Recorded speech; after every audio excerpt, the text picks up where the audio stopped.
Noir Plasma Chrome Bleed. Unlocking knowledge, inspiring innovation, empowering curious minds.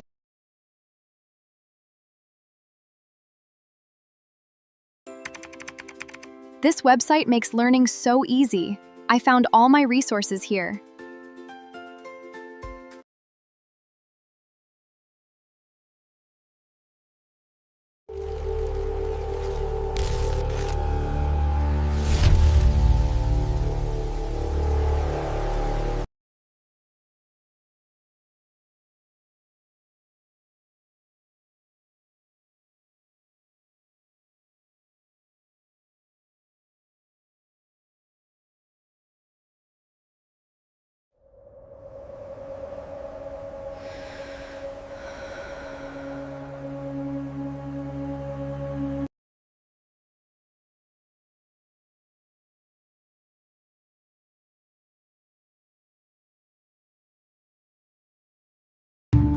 Like what you share.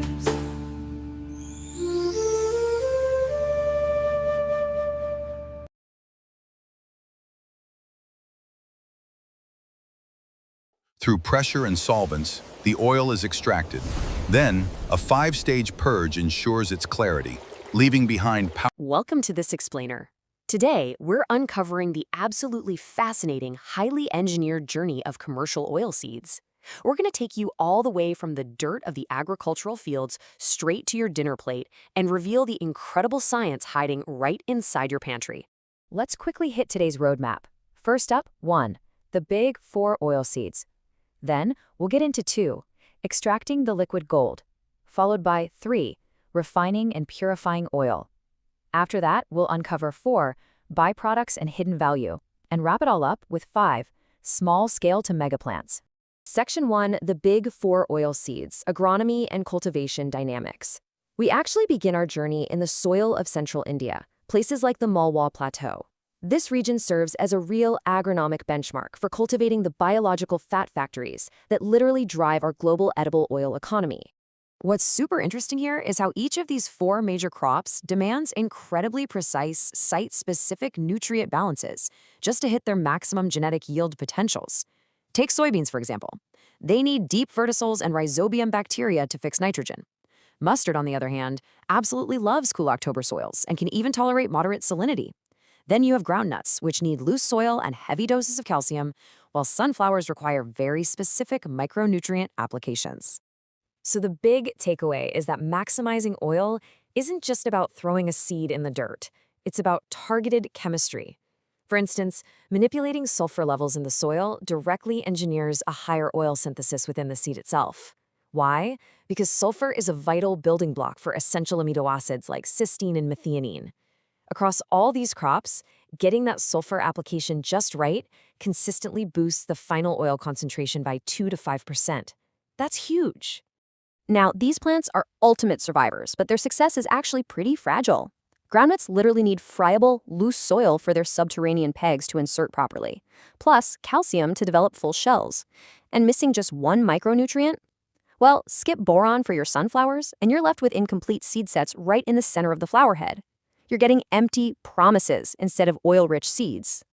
Moving on to Section 2, extracting the liquid gold, industrial and artisanal extraction. Let's see how this becomes a high-pressure thermodynamic challenge once those perfectly optimized seeds are finally harvested.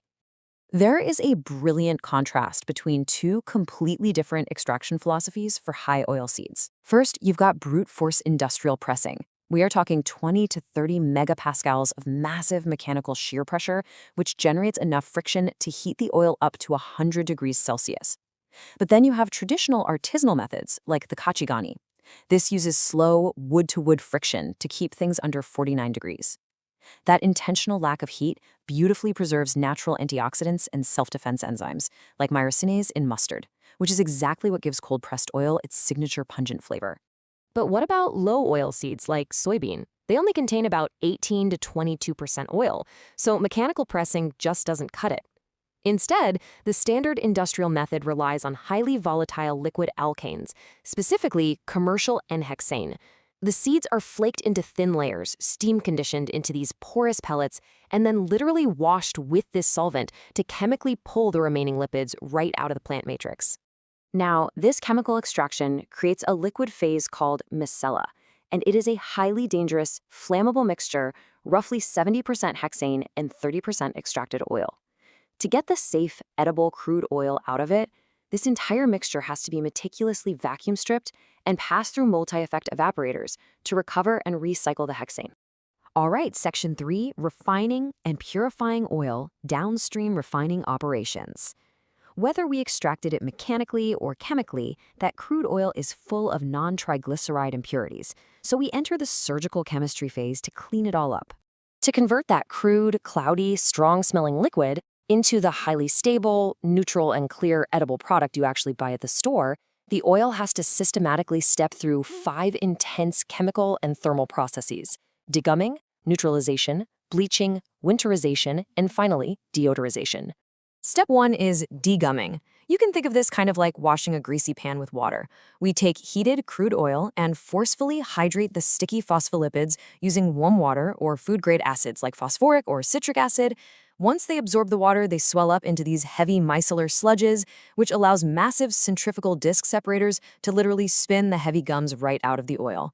After neutralization removes the free fatty acids, we hit the bleaching stage.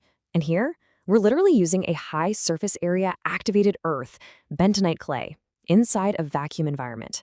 This clay acts just like a microscopic sponge. It physically traps chlorophyll, carotenoid pigments, and trace heavy metals like iron and copper, leaving us with a beautifully clarified stream of oil. Next up is winterization, which is super important for oils like sunflower. If you've ever wondered why your oil-based salad dressing doesn't clump up into a cloudy, solid mess when you toss it in the fridge, well, you can thank this step. By slowly chilling the oil down to 5 to 8 degrees Celsius under low shear agitation, the plant's natural surface waxes crystallize and grow large enough to be mechanically filtered right out. The final step is deodorization. This is essentially a massive thermal shock. The oil gets blasted with heat up to 260 degrees Celsius, while dry steam is injected under extreme vacuum pressure.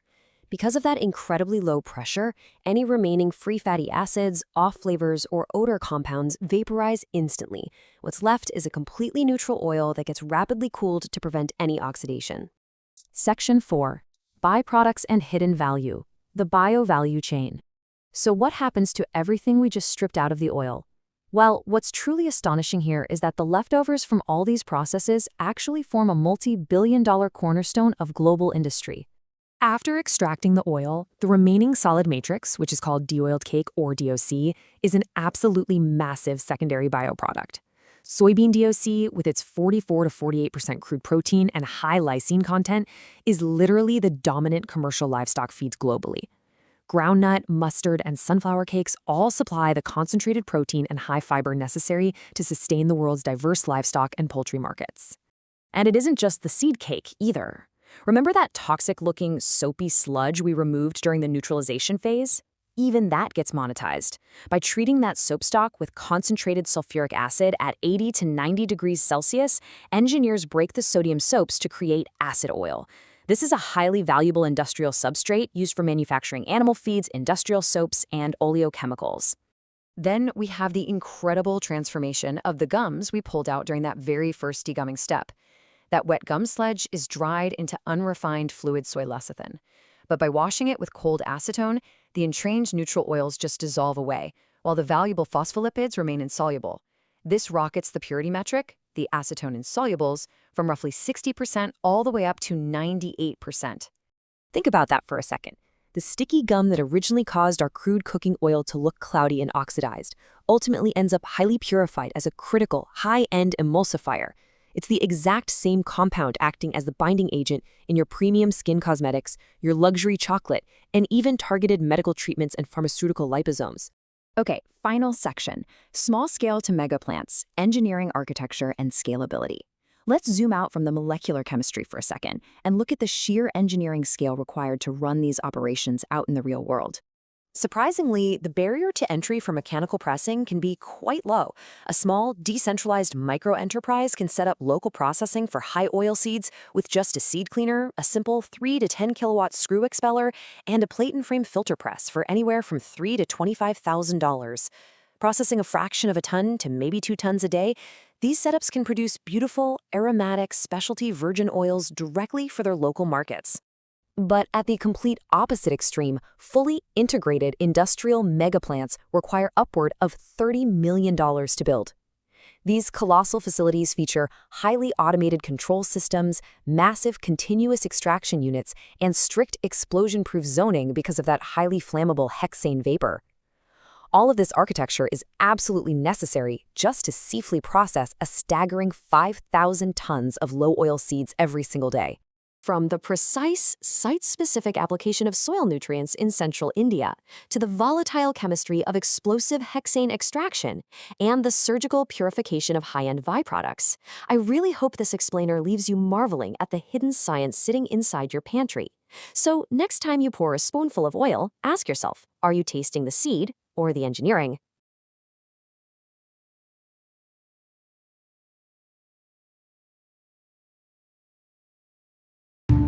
Like what you share.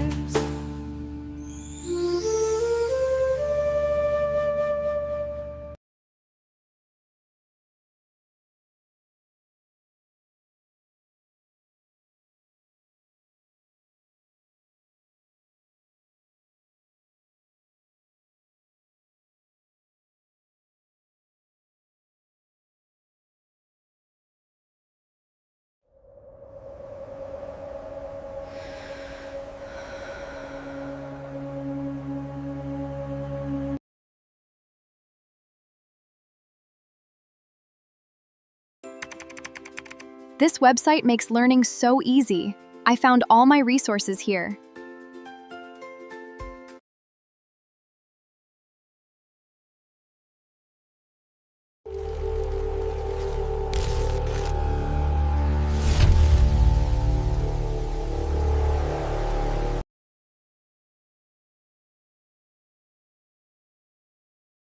Noir Plasma Chrome Bleed. Unlocking knowledge, inspiring innovation, empowering curious minds.